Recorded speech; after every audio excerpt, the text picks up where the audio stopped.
Hey, good evening and welcome to our February 5th study session. I'd like to call this meeting to order, and clerk, please take the roll. Mayor Hartke, Here. Vice Mayor Harris, Here. Councilmember Encinas, Present. Councilmember Ellis, Here. Councilmember Stewart, Here. Councilmember Orlando, Present. Councilmember Poston. Here. We have a quorum. Thank you, and nice to hear your voice, Councilmember Poston. Our prayers and thoughts continue to go with you. Thank you so much, Mayor. You're very welcome. Next on our agenda is scheduled appearances, and I'd like to invite Councilmember Ellis to join me up front.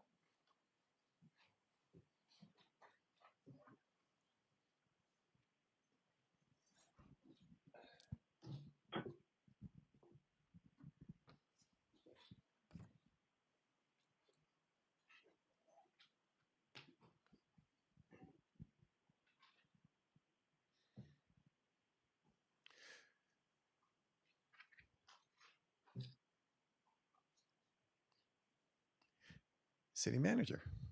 Thank you, Mr. Mayor, members of council. We do have 4 employee service recognitions this evening, and for the first, I'd like to call forward our Acting Chief of Police, Melissa Deanda.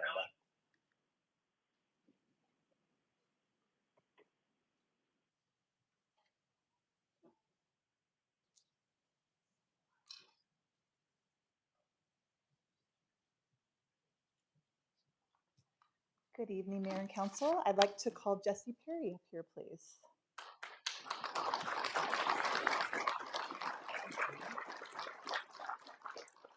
So Jessie began her tenure with the City of Chandler in February of 2014 as a dispatcher for the Chandler Police Department.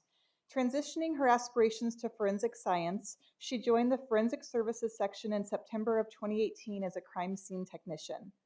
Throughout her time in the lab, Jessie has consistently demonstrated exceptional performance and dedication. She attained a certificate as a crime scene investigator through the International Association for Identification and was subsequently promoted to crime scene supervisor technician in December of 2020. In 2023, Jessie was recognized as the Chandler Police Department's Employee of the Year and also obtained a Bachelor of Science degree in forensic psychology. Her contributions extend beyond her professional duties, fostering positive connections within the community and our city. Jessie's commitment and 10 years of service to the City of Chandler are truly commendable. Thank you, Jessie, for your continued dedication, your 10 years of service, and congratulations to you and your husband, David, on your expecting twin girls in April. So congratulations.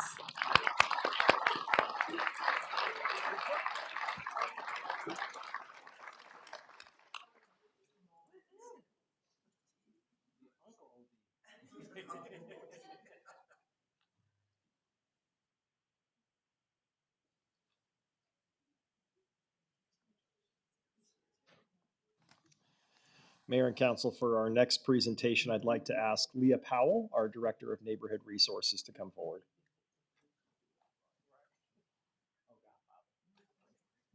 Good evening, Mayor and Council. I would like to invite Erica Barba to come up, please.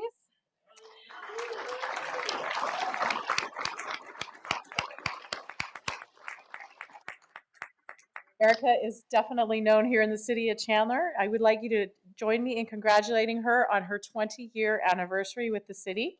She began her career in the city clerk's office in 2004 as a customer service representative. Erica's remarkable work ethic, exceptional customer service, and strong desire to learn resulted in her continually advancing into upper-level positions. In 2018, she was promoted to assistant city clerk, where she managed multiple programs within the city clerk's office. In 2023, Erica was ready for new adventures and accepted a position with Neighborhood Resources Department. We do offer adventure in our department. Within her first year, she was promoted to and is currently serving as the Neighborhood Services Program Manager. She oversees code enforcement, alley maintenance, and graffiti abatement programs. Erica also serves as the building blocks liaison for the city. She is also currently completing her Certified Public Management program through Arizona State University and participating in the Bloomberg Harvard Leadership Initiative. And with Erica tonight is her husband, Sergio, and her children, Sergio Jr., Serena, Santiago, Sophia, and her mother, Mama J. Congratulations, Erica.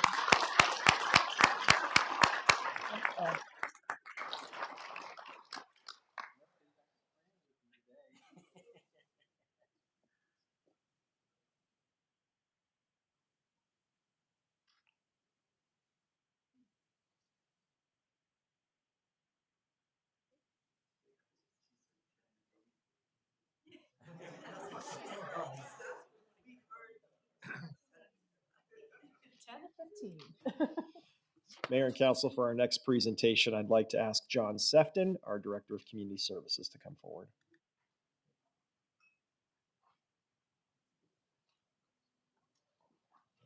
Good evening, Mayor and Council. It's an honor for me to bring down George Casares. George.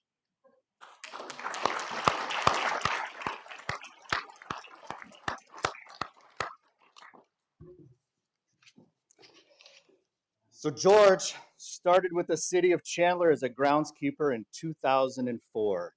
We're recognizing him for 20 years of service. He was maintaining ball fields, landscape maintenance, and operating heavy equipment.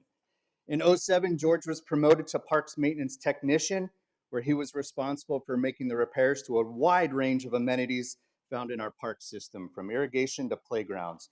This guy did it all. He's now responsible for 4 crews and the maintenance of over 40 parks. George is always looking to improve, not just good looking, but always looking to improve our parks and our workflow. He has developed close relationships throughout the system. He has developed and invented the self-closing ball valves for our, actually the volleyball courts, the sand volleyball courts out there. So innovation at work, George does every day. For the past 4 years, he's been the man responsible for the tumbleweed Christmas tree. And what a big, big responsibility. And if you've ever seen a guy throw glitter, he can throw some glitter. George is a consummate professional, dedicates himself to providing the highest level of service to our citizens every single day.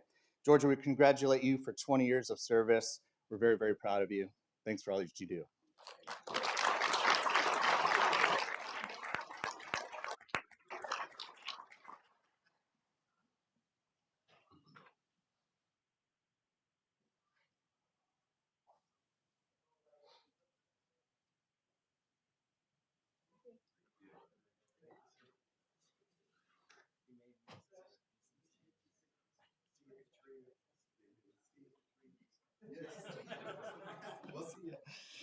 Mayor and Council, for our final service recognition this evening, I'd like to ask our Deputy City Manager and Acting Development Services Director, Andy Bass, to come forward. Thank you, Mr. City Manager, Mayor and Council. It's my honor to have Randy Eberhardt come on up to celebrate 25 years with the City of Chandler.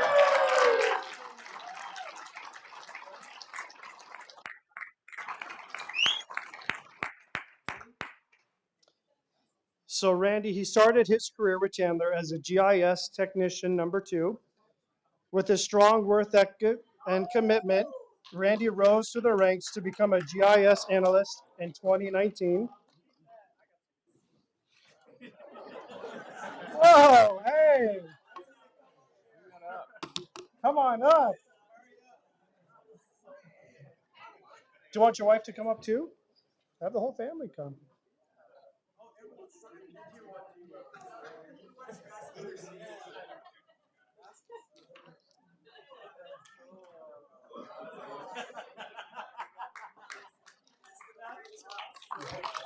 That's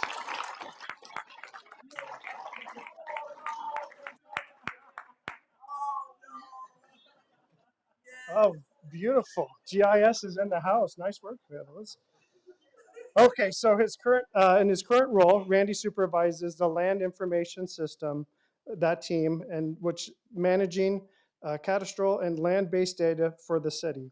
He provides GIS support for the business critical system like MARS, which is Municipal Area Response System for Fire, and CAD, the computer-aided dispatch for police, and construction permitting system for development services.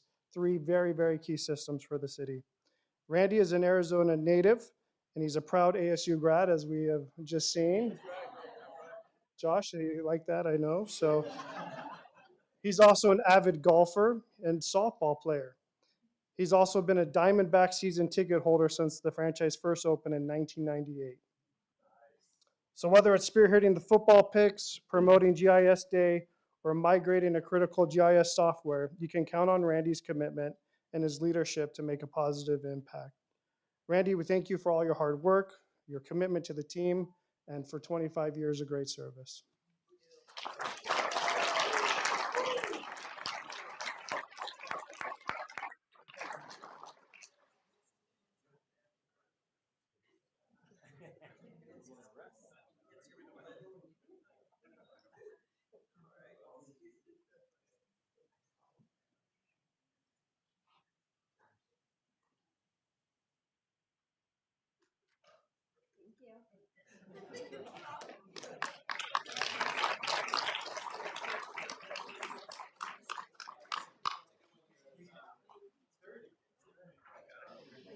Mayor and council, that concludes our service recognitions this evening. Thank you. Thank you, City Manager. Next, we have a proclamation on teen dating violence. So if I could call up our reps from MAG's Regional Domestic Violence Council, Dolores Ernst, Councilmember Berdetta Hodge, if she's here, as well as our representatives from our Chandler Domestic Violence Commission.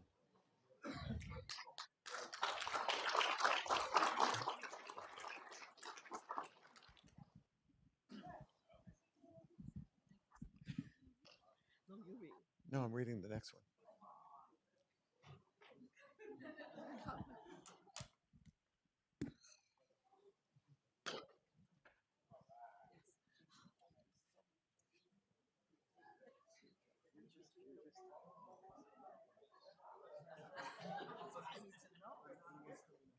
Come over here. Thank you, Mayor. Appreciate you guys being here. If you could please come next to me, Chair. Yes, keep moving, and then we'll go right in the middle, right here. The two. Thank you so much for taking the drive. We served together on MAG, and this year I was reappointed as the co-chair, and this is our chair for the whole department over there. This proclamation is tonight is for Teen Violence, Dating Violence Awareness Month. Proclamation. Whereas teen dating violence is a serious public health problem that is common among adolescents and young adults ages 10 to 24 and is the most prevalent type of youth violence. And whereas approximately 10 of adolescents across the US report being the victim of physical dating violence annually, and whereas high school students who witness, experience, or perpetrated physical violence in a dating relationship are more likely to use drugs and alcohol, are at greater risk of suicide, and are much more likely to carry patterns actually of abuse into future relationship. And whereas by educating young people about red flags and root cause of violence, building skill for healthy relationship, and changing attitudes that support violence, we recognize that teen violence can be prevented. And whereas it is essential to raise community awareness and to provide training for the trusted adults in the lives of adolescents so that they may recognize the signs of dating violence and serve as allies for prevention. And whereas the recognition of Teen Dating Violence Awareness Month in February will benefit young people, the families, schools, and communities, regardless of socioeconomic status, gender, sexual orientation, or ethnicity. Now thereof, Mayor Kevin Harkey, Mayor of the City of Chandler, Arizona, do hereby proclaim the month of February 2024 as Teen Dating Violence Awareness Month in Chandler, Arizona. Thank you so much for all the work that you all do. Really appreciate it. Our commissioners are really, truly at work every single day in our schools helping to do just that. Thank you, Mayor. All right, let's have a photo.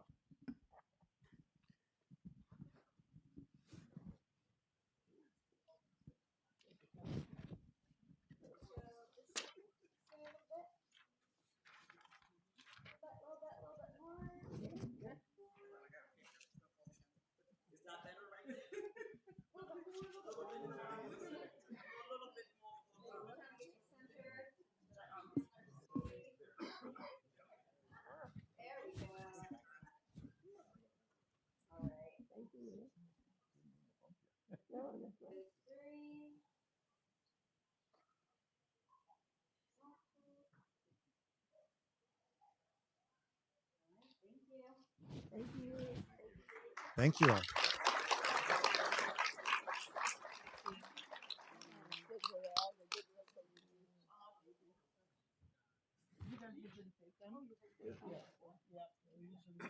Because we have our own down there, don't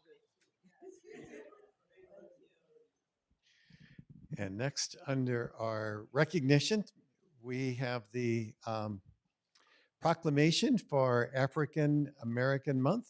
And if I could call up Pastor Victor Hardy. Then when we take the photo, anyone here for that?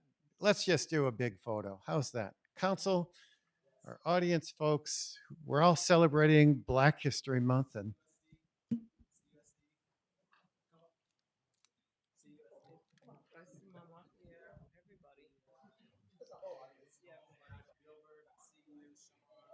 I mean, one of my favorite teachers, John Prothro, looks so nice. We got to get him in the camera.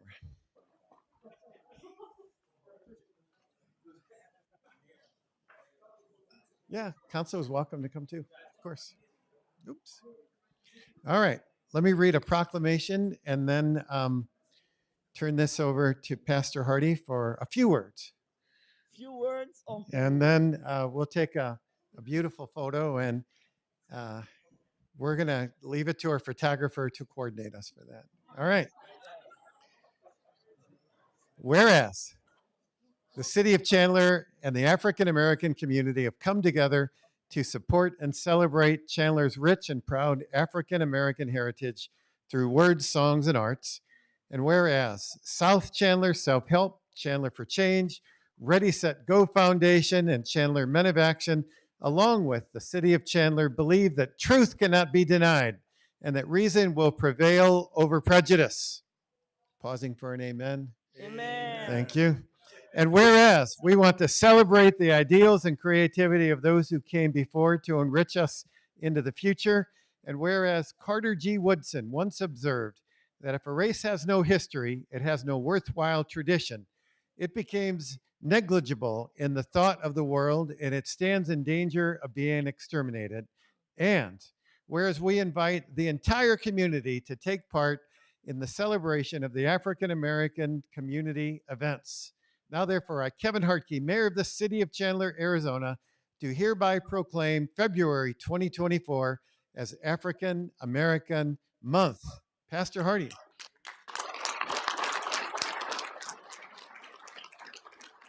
Thank you. The reason why all these people are standing here, it is because it is a community celebration. I don't want anybody to think that it's just for African Americans, but it's everyone that's standing here and anyone that hears my voice, that we stand together as a community. And we need to make sure that all of us understand who we are. We must understand the reason why. And I know every month, every February, someone has to explain the reason why we have African American Month. But if you go to any of the events that we have here in the city, you will discover the reasons why and what's going on with us. I wear these things and I understand these things because of all those Africans lined up whom had to jump off ships from here into the continent of Africa. Harlem Renaissance, inventors of the flash of the traffic lights. I stand here for all those kids and children whom stood at the counters. I stand here because it is needed, and we need to understand who we are and what we are. And if we don't understand those things, then we are going to repeat them. We need to make sure that we understand the reasons why. And we celebrate everyone together. Every month, there's some kind of celebration that's going on. And I'm sure that Nikki is tired of all the celebrations that are going on. But she does it because she realizes, and the city realizes, that without the history and without the culture, we may fail, and we do not want to fail. So thank you very much, Mayor. But the other thing is that I want to thank the administration for lighting the city in red for celebration of African American Month. Thank you very much.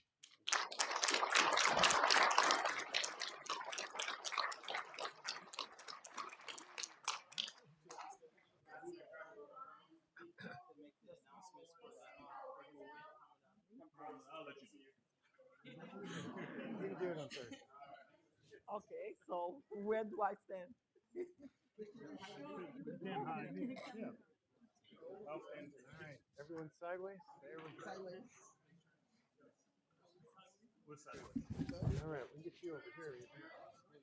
There you go. Yeah, we got you. Yeah, make sure you got a window.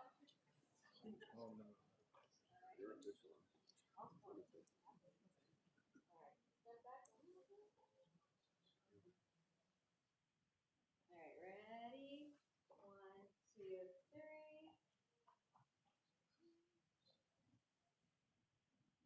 1, 2, 3. Okay, I hope nobody's delaying. All right, thank you guys. Thank you all.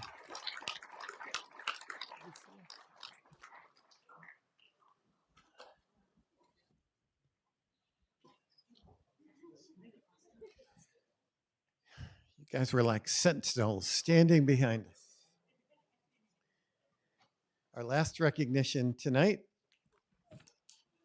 yes, it's the last, is the City Clerk's Office Passport Acceptance Facility for 30 years. And we are fortunate here in Chandler to have our City Clerk's Office be designated by the U.S. Department of State as a passport acceptance facility.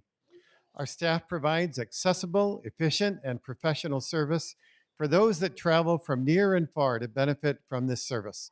I am excited for our city clerk staff to be recognized this evening for 30 years of service to our community. And here to provide a letter of recognition to our team is Brandy Weber from the Department of State Western Passport Center. Brandy, I think you've got something you're going to read for us. Then we'll do a photo together and hand over the microphone to our very own Dana DeLong. Sir Mayor and Council, thank you on behalf of the Department of State for allowing me to be here today in recognition of the Chandler City Clerk's Office. This letter is to formally thank the City Clerk's Office of Chandler, Arizona for 30 years of exceptional service as a passport acceptance facility with the U.S. Department of State. Passport Service's mission is to issue secure travel documents to U.S. citizens while providing the highest level of customer service, professionalism, and integrity. Your continued service to the American traveling public as a passport acceptance facility has been an essential part of achieving this mission. In 2023 alone, the Chandler City Clerk's Office accepted over 13,450 applications, which is only a small testament to your outstanding hard work and dedication. Through your service, your facility and staff make it possible for many families and individuals to visit relatives overseas, travel for their careers, pursue study abroad, and take their dream vacations. Thank you. Signed, Jesse Marias, Western Regional Director, Passport Service, U.S. Department of State. All right. Come on up, Brandy.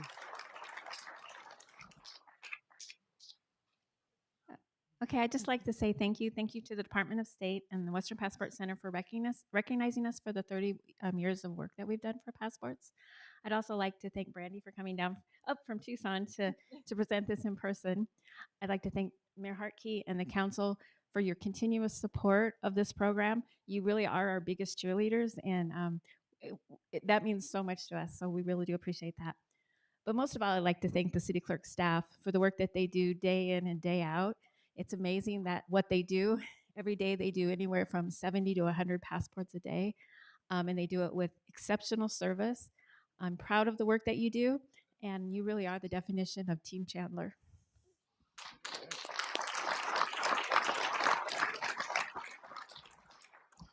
Councilmember Ellis, it's like you got the memo. Your color is the same as theirs. Let's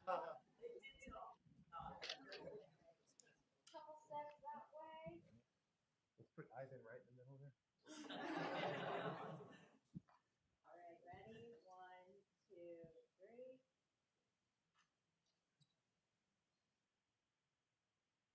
Great, thank you. Thank you so much.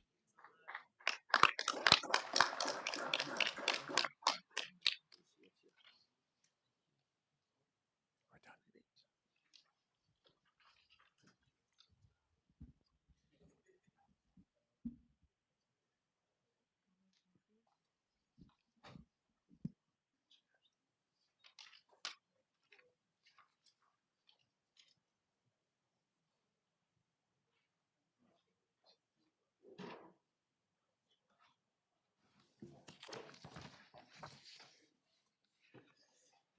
Council, so many fun announcements tonight, right? All right, we've got a few items that have been called in, and to start off, I did ask the clerk to pull item number 14, resolution number 5776. That is the resolution that we had participated in for the prevention of youth violence. I understand that there's going to be some orange-wearing folks here again on Thursday, so it seems redundant to potentially discuss this tonight, and then they'll be here on Thursday. So the next item called in was called in by Councilmember Ellis and Orlando. Item number 9, applicant presentation for a PAD PDP for Cambridge Medical Facility. Is our applicant here? If not, Lauren is. All right, applicant. Good evening, Mayor and Council. At this time, I would like to invite up the applicant for Cambridge Medical Facility, Anthony Pings with Pings and Associate. Welcome, sir. And you have questions, or did you want a presentation? Okay, a brief presentation, please. Well, this is a complex issue, so I want to touch on a few top things. But the main thing I want to talk about is why Chandler and what is the benefit to Chandler. And that's a pretty straightforward perspective. What we're doing, which is very unusual, is we're reinventing a hospital, which is an area of practice that I've worked in before. And this is really based around an evidence-based approach, which the government is pushing through CMS and things like that.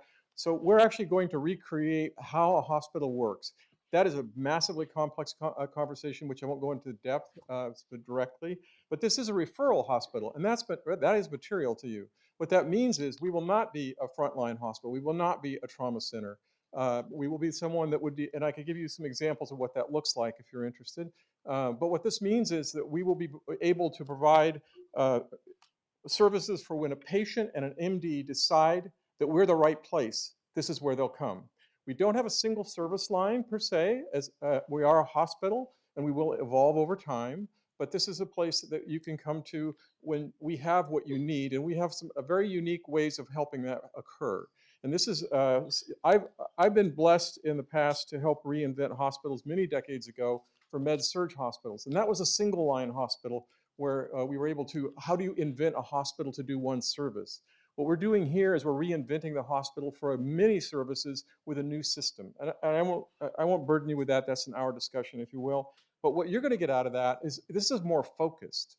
We're able to bring more specialists here. And that's one of the benefits that you'll be seeing. We're going to be bringing specialists here that would not be here otherwise. But we're bringing them together to work together. And we're actually working that through. So let me give you a very short version because it's a little confusing what this all looks like. And I'm what it looks like. 2 years, 20 days ago, I was in a tremendous accident skiing. I was blessed to be brought to a trauma center, actually, I believe by a pilot trained here at Chandler.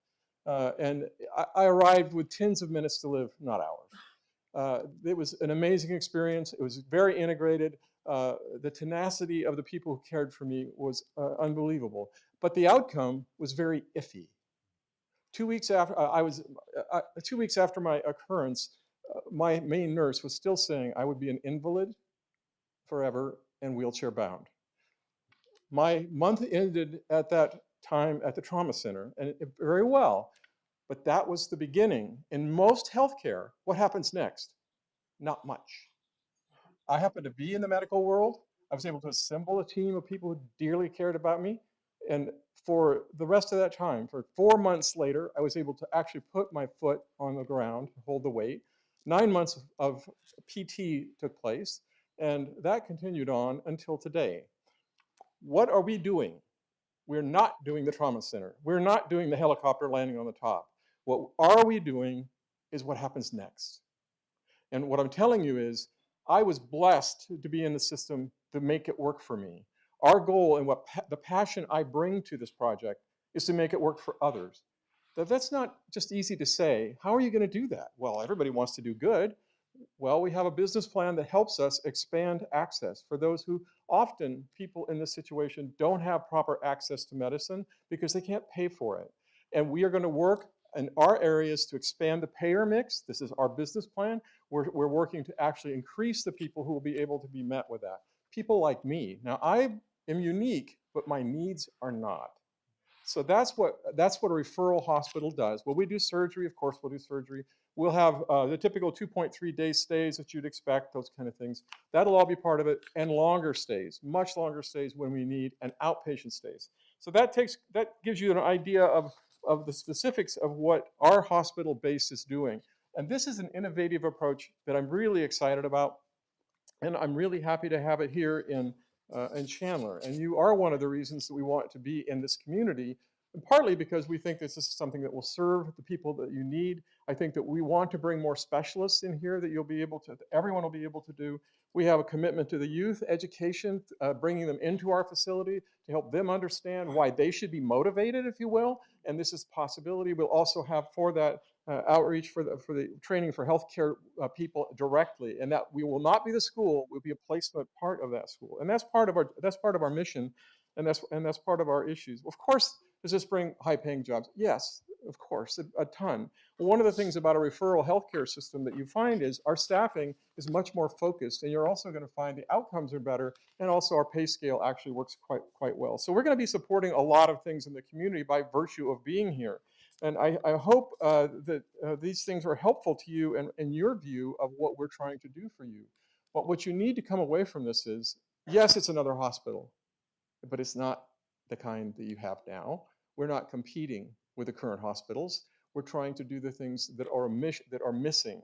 And we're looking to the CMS groups. We are looking to an expanded payer mix. We are looking to those things that we think are missing, and we think and know we have a way of doing that. To get into those would probably be a couple-hour conversation, but I think when you are moving to support this, I want you to understand that's what you're supporting, and I hope you will.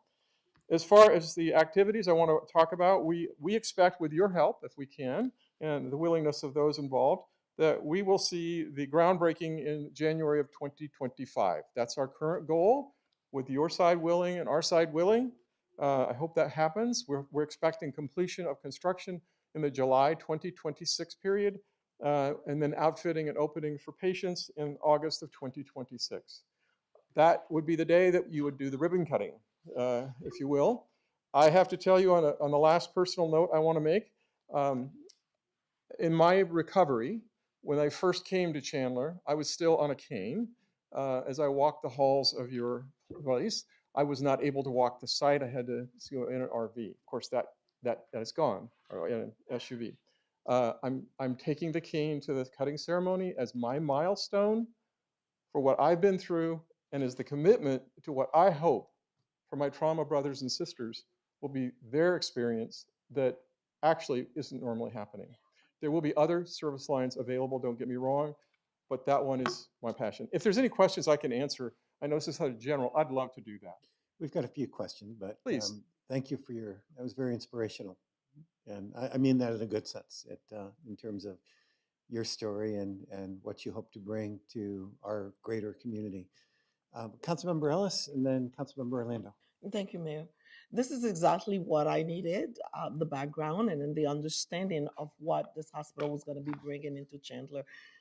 You probably did your homework, understanding that I am a nurse and this is my line of work. I wanted to get a good sense of what this hospital was going to provide for those of us who live here in Chandler.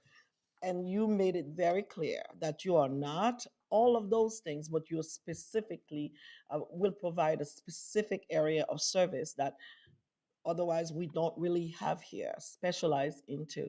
So thank you for doing that. And also, as the mayor stated, it is very clear that a lot of patients, when these things happen to them and they are in a hospital where so many other services are being rendered, it's hard for them to focus on their area. Just like we said all the time, doctor walked in, if your head is hurting, that's all he looks like. Your heels may be going and stumble, but that's not why he's there for, it's for your head. But you seem to be really laser focused on what really will happen there in this hospital. The question that I have, though, for the people of Chandler, you mentioned access. We've been having a lot of issues with access. And so I wanted to find out, do you already have contract? What's going to happen? multiply pay. You said you talk about a multitude of payer sources, whether it's private pay, insurance, and things. So just wanted to have an idea so that the people of Chandler will know that they will be able to truly access that if they carry different mode of payment. The financial capacity to provide healthcare is one of the greatest difficulties that we currently have today. Mhm. Being a referral hospital, we also are able to control costs better than a traditional hospital. And when I say control costs, provide more of our money to therapy for the patients. We are committed to more than just the broken body model, as you mentioned. We are committed to trying to do more of an inclusive approach to medicine. And what you're asking about is the payer mix to do that. Of course, we're planning, we are currently in the process of the traditional insurance companies. We also have in our business plan expecting to do pro bono work or free work, if you will, of course. And we all are working, and it's a little bit touchy to get into to expand those who would be paying for that and those systems. Now, remember, see, as a healthcare provider, CMS is currently moving towards paying you more for success. Correct. So the very first thing I brought up was about the idea of evidence-based evidence. What we're talking about is evidence-based success. Well, in the future, they'll actually pay you more for that. Who knew? Well, we do. And we're designing our hospital around that capacity. Am I here to tell you that anyone who needs service we can do? No. What I'm telling you is we're committed to expanding the group who can. We're committed to looking, in my case, can you imagine going to my insurance company and saying, oh, by the way, I need physical therapy for 9 months. Don't worry about it. It'll only cost you a fortune. It will never happen. So, well, it didn't actually happen, but I can tell you that's the life I lived. It's the life that I was able to work as best I can. Okay. I can't tell you that we're going to be everything to everyone. I can tell you that we will do a better job than you're used to. Okay.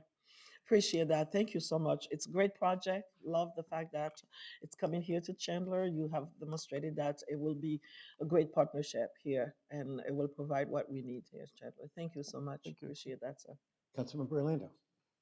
Thank you very much, sir. Actually, my question's for staff, but thank you for the presentation and looking forward to the groundbreaking in January. Thank you. Don't go far. Someone else Yeah. might have a question. So. Well, like I asked you earlier today, there was a resident that had questioned line of sight visibility for, I guess, TV or something. Did we ever get back with that individual with an answer? Through the mayor, commissioner, council member Orlando, I do need to reach out to the resident. Upon research today, there is a possibility that the signal could be blocked, but the resident was asking about the possibility of TV signals being blocked from South Mountain. It's a possibility, but the building official said it probably would not occur. Okay. Upon conversations with the applicant, the way that the transmissions flow, it would go over the building. So Okay. Well, I'll I just reach out want to to make sure that we answered the gentleman's or the resident's question. That's all I'm concerned about. Thank you. Thanks. You bet. Thank you, Mayor. Any additional questions for our, okay, Vice Mayor? Yeah, just for the applicant.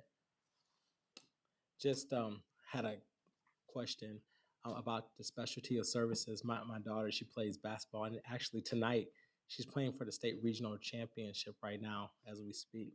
What are you doing here? Yeah, I know, right? This is a part of the role, but I wanted to know more about broken bones, more about like athlete injuries and things like that. We have great football, we have great basketball, we have great soccer. Just kind of wanted to know, these are some of your anticipated clients or specialties that you will be working with this service? Well, it's easy to say yes to anything. It's more specific to say how. And the answer to what I'm saying, we're reinventing a hospital. That's a weird word, but I will tell you that the average hospital is controlled from the top down, and ours grows from the bottom up. So, in the answer to your question, we are focused on sports medicine as some of the providers we have, which will be growing up into our organization, meaning that they're within our umbrella. But that's just one. We have a lot of different things we're looking at. We cannot do everything for everyone. Let me be clear. OBGYN, I don't see that happening. Cancer, not directly. We may do surgery or something like that. But there are a lot of other things that work well with what I call the grow up system. In other words, that we have providers that we can nurture within our system to do that. And I can tell you that sports medicine and all orthopedic medicine, frankly, including PT, is a big deal in this area. And it certainly is, by definition, a passion in my life. So I owe so much to them. I just don't want you to think that's a specific service that excludes others. One of the things I'd mentioned about my med-surg hospital from 40 years ago, we're continuing to reinvent that. This hospital structure will continue to be reinvented as time goes by. One of the cool things about a hospital like this, most developers that come to you, it's a 5 to 10 year before they sell the buildings. We're building a hospital. That's a 20, 40, 60-year event. If you're telling me that will we change over that time? Of course. We can't survive without it, nor would we want to stay the way we are. So it's easy to say, good news, you're on our list. It's more important to say, and that's not our only list.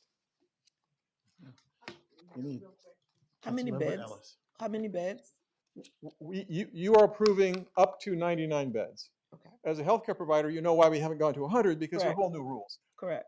I'm Thank not you. here to tell you we're going to build 99. We may build less than that depending on what the other components are, Yeah. and we're working on that. Okay. We're not going over 99. Okay. I can also tell you that since below 60 doesn't work, I'm sure we'll be more than 60. Yeah, definitely. It's low. Thank you. Okay. Councilmember Stewart. Thank you. I just want to, on behalf of the community, I want to thank you for choosing our community. It's not very often you get to add extra healthcare opportunities for cities. It's very rare. So we appreciate your choosing us. Thank you. It's been a 2-year look. We didn't walk in out of the middle of nowhere. Thank you for having us. We look forward to a ribbon cutting, and if you have one, we'd look forward to a groundbreaking to celebrate with you. Of course. Thank you. Thank you. Next item called in was me by item number 10, having to do with our 5075 zoning code amendments. And Lauren coming up, but I also just want to just state for us and city attorney. So the way that we've got this broken out, that if a council member wants to pull an item out, we would take the whole group and bring it to action, or just take an individual item from there. 5075A or B, how would that look so that we're prepared on Thursday?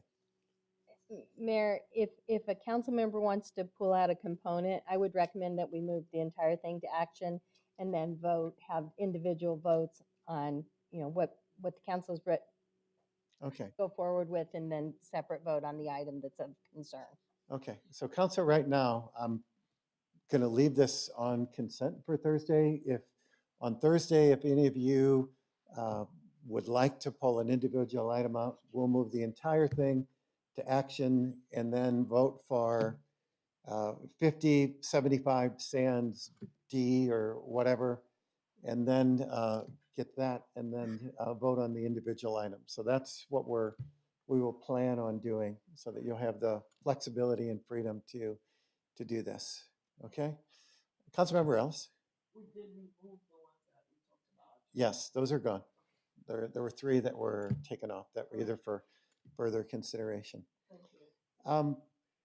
Give us just a very brief thing in terms of how the different areas they affect. We've had a study session, and we don't need to go into every one of those, but just the areas of these and where they help staff or where they help our residents. So very high level. Of course.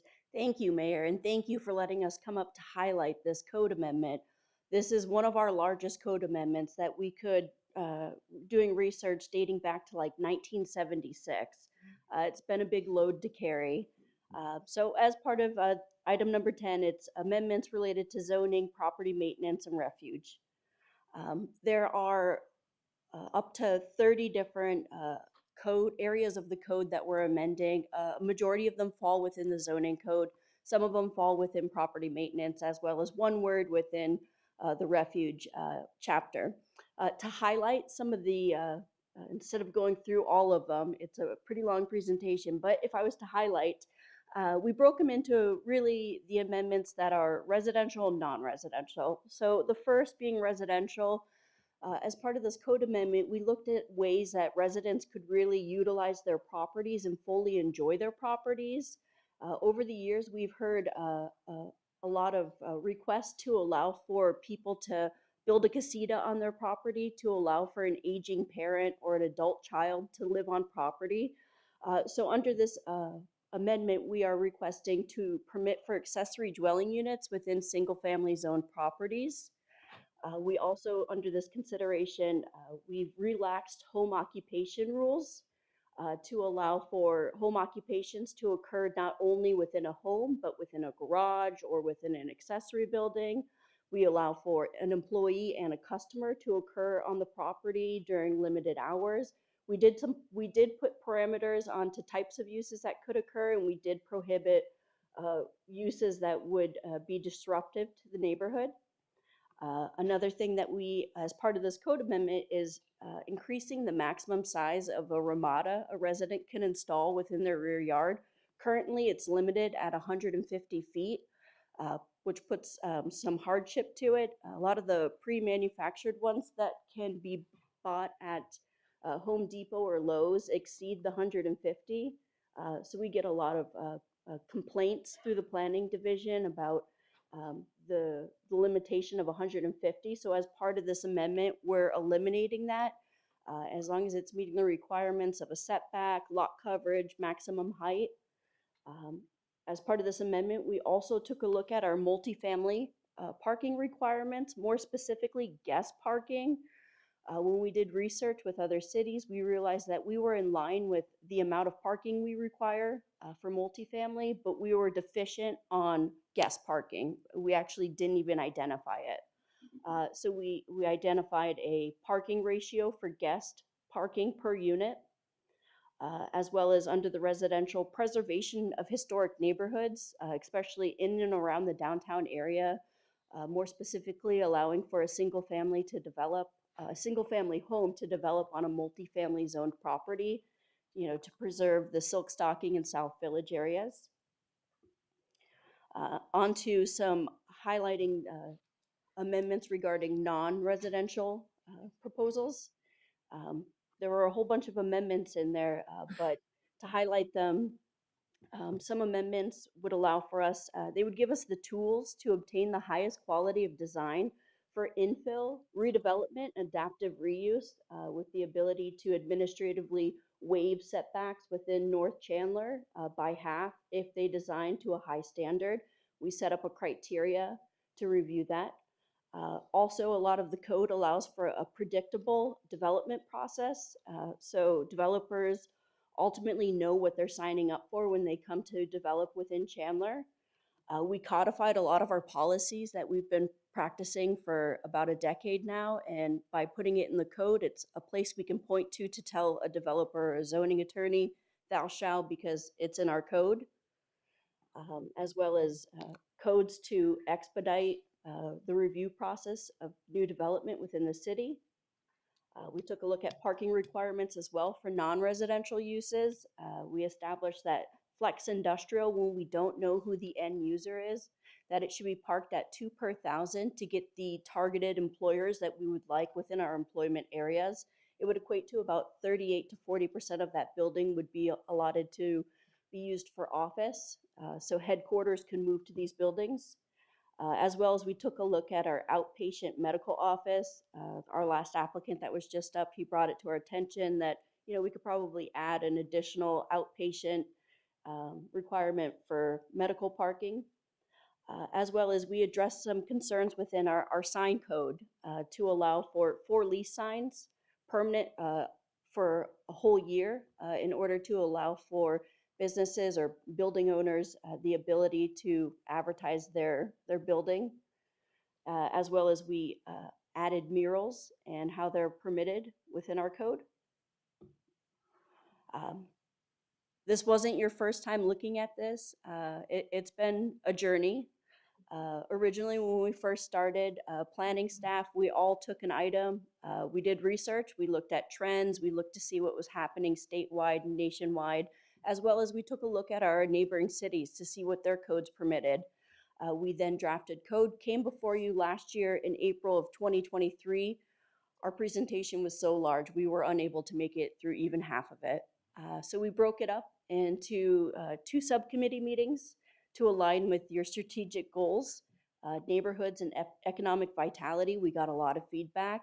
We're asked to do a little more research. We also went to our Planning and Zoning Commission for a work session in September of 2023 last year. They gave us a lot of feedback as well, especially with regarding design of administratively being able to review reducing setbacks and allowing for additional freestanding pads. At that time, we drafted 30 plus pages of codes and we posted it to our city's website. The city posted it on the city website as well as social media. Staff emailed it to zoning attorneys as well as developers that frequent our city. We met with interested stakeholders, and in November of 2023, we took the zoning code amendment that's on your agenda this week to the Planning and Zoning Commission. They did recommend approval. They did make 3 amendments. The 3 were they added home occupations, swim lessons could occur outside as long as it was one customer per time, as well as some other modifications. A couple weeks ago, we met with you to show you the final draft. There were some comments made. We removed 3 items, and we come before you this week with the final draft. If approved this week, it does have to go to a second city council meeting. So it would be on your February 22nd agenda for final adoption. And if approved, the codes become effective within 30 days. So March 22nd, 2024, the code would become effective. This is an important day. We receive a lot of phone calls in our office through our planner of the day line, residents wanting to exceed the size of their ramada or build an ADU or home occupations, and everybody keeps wondering what that date is. And so if approved, March 22nd, 2024 of this year, it would be effective. As well as throughout the process, we've reached out to multiple people. As I indicated, we sent it out to interested stakeholders within the community. We did present to the Economic Development Advisory Board, which is a group of small and large business owners. We presented the non-residential code amendments to them, and they were very supportive of it, stating that it would expedite business within the city, and any changes that they would want to make, it would help out with that. We met with the Multi-Housing Association on a couple of different occasions. They were overall supportive of the code amendment. However, they were concerned with the guest parking requirements. But as of today, they're supportive of all code amendments. We met with the DCCP. They had great comments, but none of them really pertaining to the current code amendment, and possibly something we would look at later this year as another code amendment for next year. And as I stated, we put it up on our city's website. As at the time of writing this staff memo, we've received 18 submissions. 7 were against, generally stating that overall we overpark the city for commercial developments and we shouldn't regulate that. Home occupations, concerns with allowing customers and employees to come to the property, as well as ADUs. We had also 7 support comments, a lot of residential for the enlarging of the ramadas as well as ADUs, and then just 4 general questions. And with that, I would be happy to answer any questions. Sure. I know that we've also had looked at this very copiously, but I do one question and one comment for me, and we should get her a bottle of water. That was an exhaustive presentation. Well done, Lauren. So I do know up in downtown Phoenix right now, one of the deliberations has to do with ADUs, and they are less inclined to take out that these could be short-term rentals. I know we put in there that these are not intended to be short-term rentals to add to our housing stock or for individual families. So if that indeed happens, I suppose if they get that across the finish line, we'll be addressing that again later this year to correspond. If they change this different than ours, we'll have to change our code to align with state. That's correct, right? That is correct, Mayor. Okay. If the state was to preamble and make any changes to accessory dwelling units, we would then have to amend our code to align. Yeah. Councilmember Orlando, they're also after setbacks for chickens. So, all right. Yeah, we're going to let you have that responsibility. And secondly, I just wanted to say it's been a long journey, particularly with this overall, but I've been very admirable the way you all handled this with multi-housing parking. As we have more multi-housing coming in downtown Chandler, it's important that they just don't start flooding neighborhood streets in front of people's houses, and that they provide adequate and to get the multi-housing authority online once they understood what we're doing and the problem we're trying to solve. I thought was some good statesmanship on the city's part and getting that across. So a good set of codes. It precedes one of our longstanding council members on the days, I understand, in terms of these going back to. So a long history of change here too. Council, any additional questions or comments? Councilmember Stewart. Thank you, Mayor. And Lauren, thank you for that. And Kevin, thanks to your team for putting this all together. I know it's been a long process for sure. I do have some questions about a few of the particular items, and maybe if we do end up pulling it to Thursday, we can vote up or down based on what it is. But first I want to ask, just so the public knows, what were the 3 items that you pulled? Yes, through the mayor, Councilmember Stewart, the 3 items that we pulled were there was a proposed code amendment regarding property maintenance with the amount of vehicles that could be stored within a rear yard of a residential property. That item has been pulled for further research. We as well pulled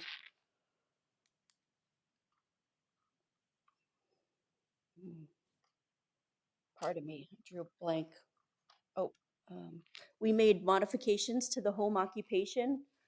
Originally, we stated that it could not occur within a garage. We've since changed that to state that no permanent modifications shall occur. So if the homeowner was to sell, that the next homeowner would be able to use the garage as a garage.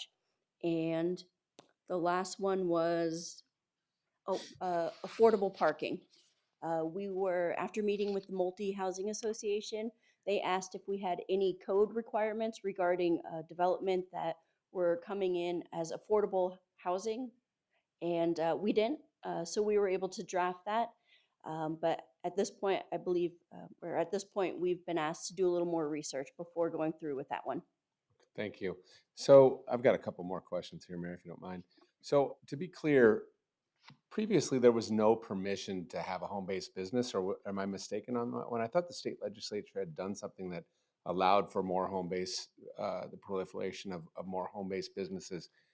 Did we not have that in code, or if somebody wanted to have a home-based business and have an employee come over, help me understand that. So could they not do that before, or could they? And then what are we doing? We're allowing one employee, and how do we police that based on the number of cars or bikes or? It's a great question. So I'm unaware of any state regulation that was passed regarding home occupations, but currently, as our code is currently written, there's a definition in there. By policy, we've been allowing for home occupations to occur if it was conducted completely within the dwelling unit and no customers or employees were able to come to the house. They would fill out a business registration with tax and license, at which point it would get sent over to the planning division. We would review it to make sure that it would comply with those guidelines, and that's really how we process them to date. So this actually opens it up to have an employee come over. So this is actually us being a little bit more friendly to micro business owners. Correct. That's great. And then I think the final question that I had was on, there was a note in here, and it goes back to the previous question about relating to vehicles in the yard. That's still in the N language. Is that an oversight, or has that been pulled, or is that supposed to be in there for a reason? Through the mayor, Councilman Stewart, the motions are actually grouped together. If I was to list them all individually, it would be a long list. The reason it says vehicles is because there was a second item relating to property maintenance of vehicles, stating that vehicles can't overhang a sidewalk. That's So right. Right. I was going to That's a expand on good it, one. but I didn't want the motion to bloat out. For our ADA folks that need to use the sidewalks, and you've got, the long trucks. I've got a big Suburban, so I have to push it right up next to my garage. So I appreciate that. So I'm always conscious of that. So that's all I have, Mayor. Thank you. Councilmember Orlando. Yeah, so there was a little confusion last time we walked out of the meeting with the ADUs. We were talking about short-term rentals, but there's no stipulation against someone using that for a rental property. Through the mayor, Councilmember Orlando, that's correct. It just prohibits short-term rentals as defined under Chapter 22 of our city code. Right, and I think the confusion was that with rentals itself, because I would envision some of these units, like they're in other cities, are being used not only maybe for a parent, a senior parent, or it could be used to supplement someone's income, or actually for a youth or someone else just getting started. So we could do a rental here. It's just not short-term, causing potentially trouble to the neighborhood, things like that, correct?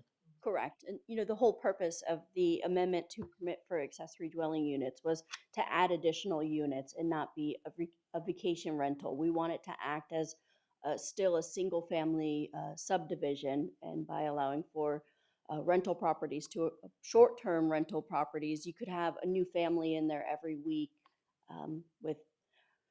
so it would defeat what we were trying to achieve with allowing for more units within the city. Okay, thank you. Thank you, Mayor. Councilmember Ellis. Thank you. Just so that the public is very clear about this, we are not talking about assisted living homes and that whole ADA kind of different policies that we have in place for those clients that are living. When you have the group homes, the assisted, that has nothing to do with what you just explained concerning the work, allowing one employee or having business into the home, because the licenses are completely different ways of processing. Through the mayor, Councilwoman Ellis, that is correct.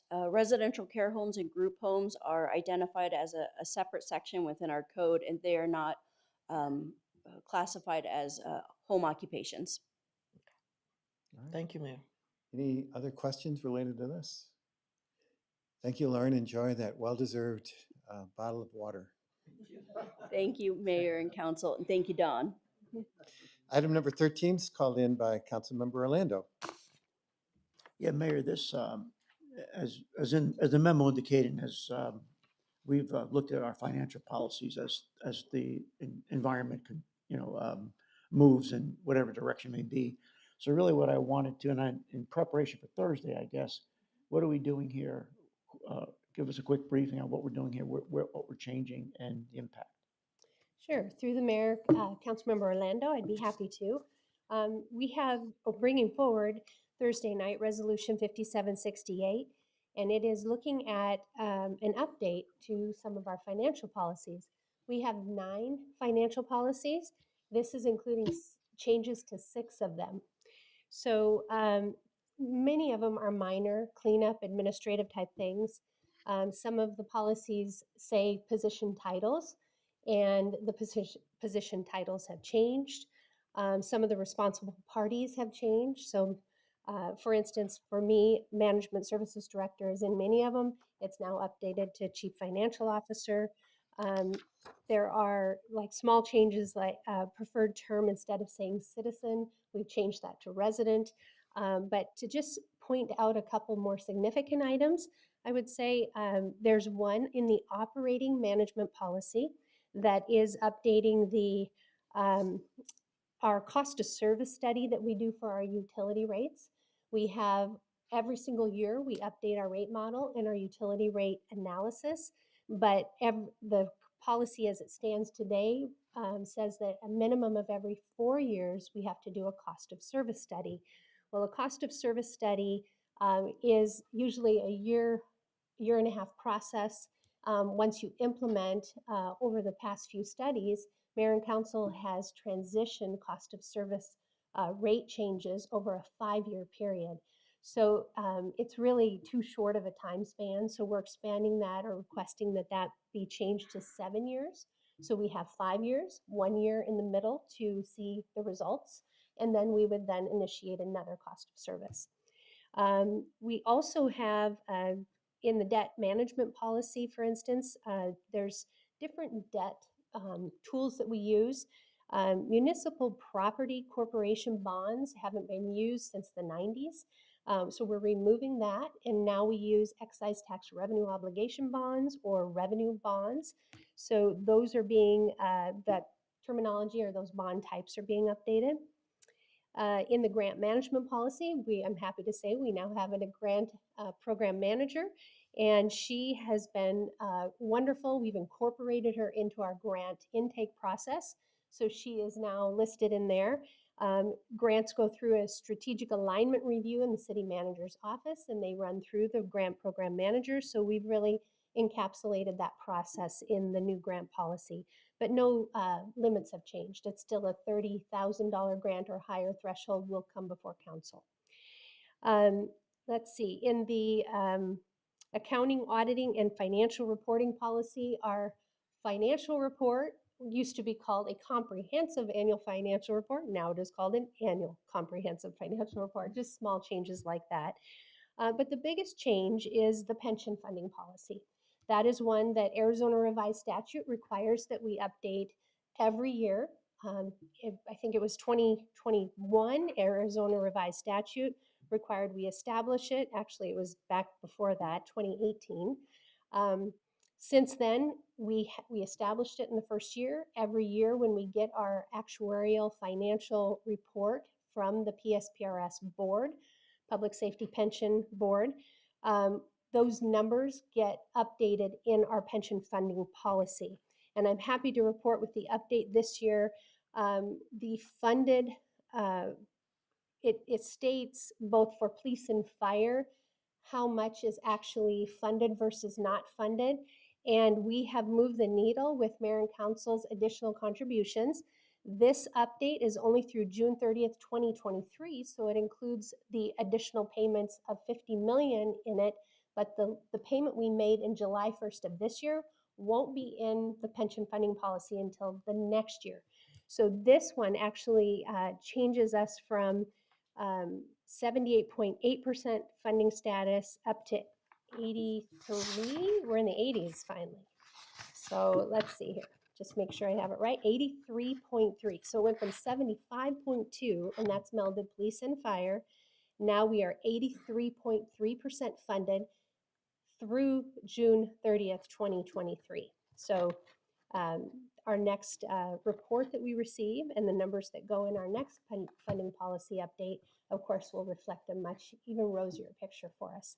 But those are really the updates that are included, and really our financial policies become the basis for our 24-25 budget prep.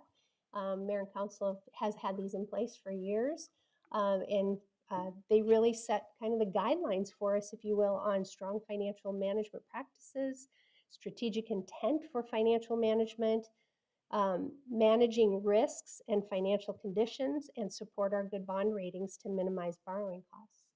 With that, I'd be happy to answer any questions. No, thank you very much. Appreciate it. You said the right keywords, bonds, Okay.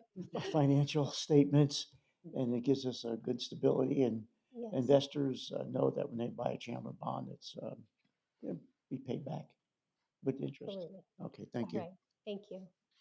Another thing dear to Councilmember Orlando's heart is grants, which is item number 15. You also requested a briefing on that. Yeah, just a quick one, John. I know we've talked a little bit about this in our AMWA meeting, but I think it's another good story that we are going after grants and supplementing, because we do get questions sometimes about our budgeting. How do we, You know, is it purely based on taxes? And every year we go through this, what grants we brought in, and it's becoming more and more percentage-wise of what we're doing out there with these grants. So just give us a quick briefing what this for and how it impacts the average resident. Thank you, Mayor and Council. Councilmember Orlando. It has been only in the recent years that the utility has gone and sought after grants. In particular, as of late, we've pursued several grants related to water conservation, which this is one. This is a grant that we'd be looking for from the Bureau of Reclamation as part of their Water Smart Grants program. It would help us to facilitate a more rapid change out of our sophisticated water meters that transmit information to us on a daily basis so that we can move more quickly into an automated meter reading infrastructure, which we're looking at very closely now. Our project is moving forward. We'll be installing data collectors throughout the city and improving our meter infrastructure, which is what this $5 million would be for. So by moving towards obtaining a grant like this, it will keep our rates low and it will keep our services at the very highest levels.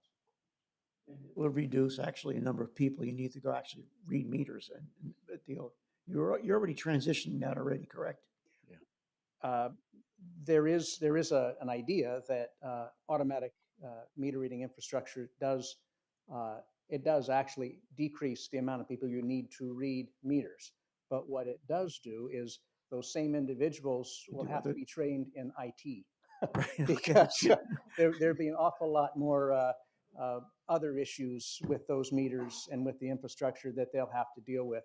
So the hope is possibly to reduce headcount on the meters, but only time will tell as we develop that program to see are we actually able to do it with fewer people or just different training. Yeah, and that's what I was leading, not so much reducing. The troubleshooting is what you emphasized last week, a couple weeks ago. There'll be more troubleshooters now than actually going around riding the meters. So it's not a question of reducing staff. It's a question of better utilizing their capabilities to be able to do the things that go wrong versus just reading a meter and taking the next house. And the most important part of the automatic meter infrastructure is that residents will be able to see their usage on a daily basis. Yeah. Which will be really amazing as far as water conservation is concerned. Yeah. Because if you have a leak, you'll be able to see it and be able to act on it much more rapidly. Okay, thank you, Mayor. Thank you, John. Appreciate it. I think I detected a fist pump from our IT director in the background. There we go. Next item called in by Councilmember Ellis on item number 22, looking at the asphalt in alleys. That would probably be you too, sir. Yes, it is. Again, thank you, Mayor and Council. I'd like to give you a few fun facts about our alleys in Chandler, something we don't talk about too often. We have 111 total alley miles in Chandler. 8 miles are actually paved with asphalt. The other 103 miles are unpaved. Alleys are used typically for access to the rear of homes, solid waste collection, utility corridors for water, sewer, power, and communications. So that's why we have alleys. Alley maintenance is the responsibility of the adjacent property, but the city has several programs to upkeep and rehabilitate these alleys. One of the programs is dust mitigation for our 103 miles of unpaved alley. Since 2008, we have received grants from the state and county to pave city alleys with asphalt millings for dust mitigation. Let me see if I can, if Elmo is working tonight, maybe we can put that up there.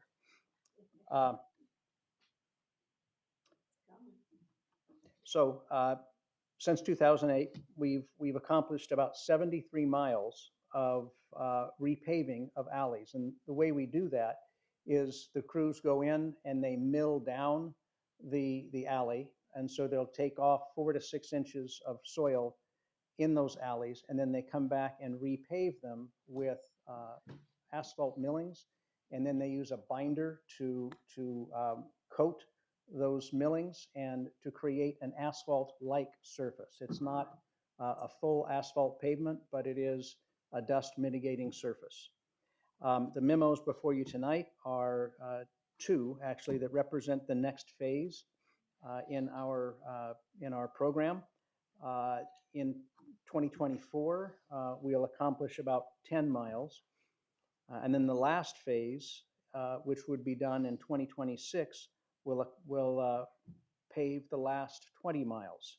So we will have our total of 103 miles complete.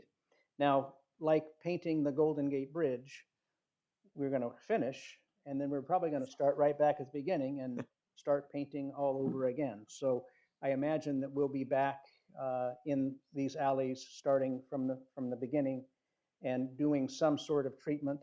We'll be looking for funding, grant funding, to do that in the future as well. And I do see I've got a picture up here now, so my shadow's in the way.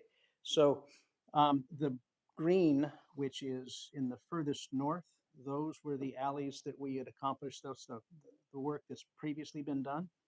And then I think that's a blue. The blue is the rehab number 2, which is the work we have planned this current year. And then the red is alley rehab number 3, which is the work we have planned in 2026. Thank you. Any questions, Councilmember Ellis? Thank you, Mayor.